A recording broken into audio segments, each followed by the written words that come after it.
3 साल की मासूम के साथ दुष्कर्म की घटना को अंजाम देने वाले दरिंदों की फांसी की सजा। 3 माह पहले पड़ोस के रहने वाले सजाती दरिंदे ने 3 साल की मासूम के साथ दुष्कर्म की घटना को अंजाम देकर जंगल में फेंका था। हायर सेंटर कानपुर में इलाज के दौरान मासूम बच्ची की हुई थी दर्दनाक मौत। पुलिस अधीक्षक पलाश बंसल ने मुठभेड़ के दौरान आरोपी को किया था गिरफ्तार। दरिंदे के अवैध कब्जे पर बने मकान को पुलिस व राजस्व की टीम ने बुलडोजर चलाकर किया था ढेर।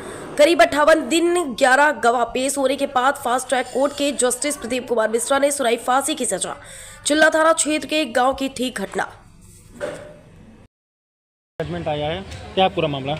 ये मामला है चिल्ला थाने का, एक चकला गांव। वहाँ पर एक 3 साल की बच्ची के साथ अभियुक्त सुनील कुमार निषाद ने उसको टॉफ़ी लेने के बहाने बुलाया अपने घर और वहाँ पर उसके साथ जघन्य तरीके से बलात्कार किया और उसको ये समझ कर कि मर गई है एक प्लास्टिक के बॉक्स में लेकर के जंगल में फेंक आया था।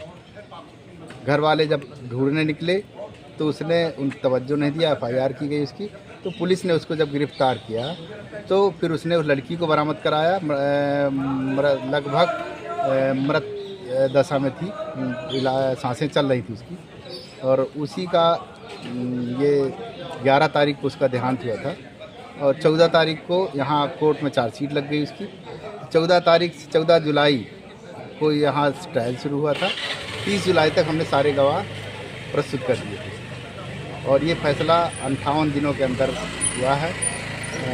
इसका एविडेंस तो हम लोगों ने 1 महीने के अंदर पूरा कर लिया था, लेकिन 2-3 तारीखें फैसले की बढ़ी, जिसकी वजह से आज फैसला आ सका है। फैसला क्या आया है? फैसला है कि 103 में मृत्युदंड और पॉक्सो की सेक्शन 6 में मृत्युदंड, बाकी जो अन्य धाराएं हैं उसमें इसमें एक में 10 साल की 7 साल की सज़ा है, इसमें 1 साल की सज़ा। क्या आपको जुर्माने भी लगा है? जुर्माना 65,000 रुपये जुर्माना लगा है। अच्छा, ये जजमेंट कितने दिनों के अंतर्गत आ गया होगा? कितने गवाह पेश किए गए हैं? हमने 11 गवाह पेश किए थे और 56 दिन के अंदर ये फैसला हो गया।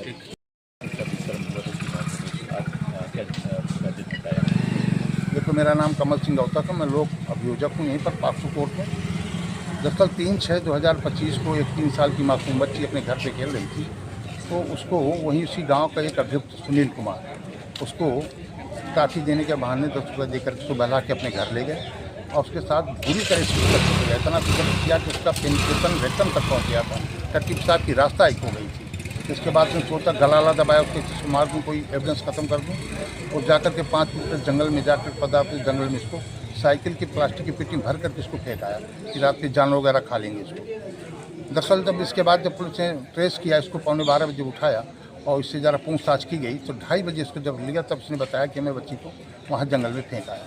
इसकी निशानदेही पर जब गया तो वहाँ पर बच्ची बरामद कराई और इसके बाद वही कपड़े में एक तमंचा रखे था, तो तमंचे से पुलिस को पूरा फायर किया। उस फायर से मुझे तब पुलिस ने इसको अपने हित में बच करके इसको दबोचा, तब लेकर के आए। उस बच्ची को देखा तो बच्ची जिंदा थी। उसको तुरंत तत्परता दिखाती हुई पुलिस ने फ़ौरन उसको बांधा, अस्पताल लाए। यहाँ पर नहीं, हालत ठीक नहीं थी, तुरंत ले गए मेडिकल कॉलेज, वहाँ से रेफर कर दिया उसको कानपुर। वो 11/3 तक वो जिंदा रही, अंततः उसकी मृत्यु हो गई बच्ची की। किस तरीके से पैरवी की गई? पैरवी के लिए 11 गवाह हमने पेश किए इसमें, और 11 गवाह पेश के डे बाई डे इसको चलाया, चूँकि मामला काफ़ी वो था, डे बाई डे इसको चलाया। और इसके जो मिलान किया गया था DNA का और FSL का, वो पूरी तरीके से इसकी चड्डी से जो बरामद हुआ उससे मिला। इसके जो वो उससे जो वो मिलता है वो भी सब मिल गया। और अंततः आज हमारे जो पॉक्सो कोर्ट के न्यायाधीश प्रदीप कुमार मिश्रा जी, इनको विरलतम से विरलतम श्रेणी मानती हुई इसको मृत्युदंड की सज़ा सुनाई। और सज़ा में ऐसा है कि 137(2) में उनको 7 साल की सज़ा, 10,000 रुपया जुर्माना, 127(2) में 1 साल की सज़ा और 5,000 रुपया जुर्माना, 1 से 3 BNS जो हत्या की धारा थी उसमें 50,000 जुर्माना और मृत्युदंड की सज़ा, और 6 पॉक्सो एक्ट में मृत्युदंड की अंततः सज़ा सुनाई।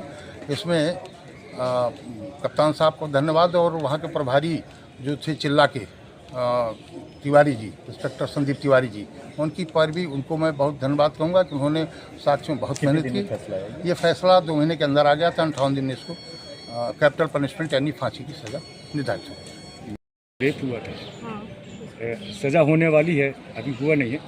आप कैसा करना चाहती हैं, कहना चाहती हैं आप? मैं यह कहना चाहती हूँ कि मुझे वो दरिंदा का फांसी होना चाहिए, यदि हमारी रक्षक को पड़ोस में रहता था, दूर रहता था, कहाँ पे हाँ रहता था? थोड़ा ही गाँव जैसे एक दो 3 लाठी ऐसे ही इसका रहते स्वभाव कैसा रहा है?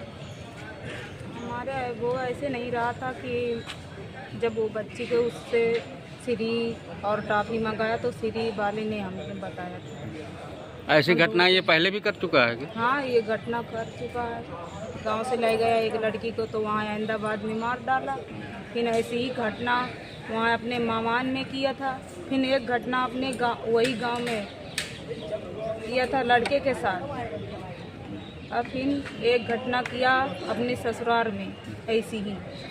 वो कितने ही कांड किया है। राजचक को फांसी होना चाहिए। हाँ। उन घटनाओं में इसको कोई सजा नहीं हुई? कुछ नहीं हुआ। वो रहने लगे, कोई अम्बोरा करता ही नहीं रहा, कोई शक नहीं किया, रहता रहा।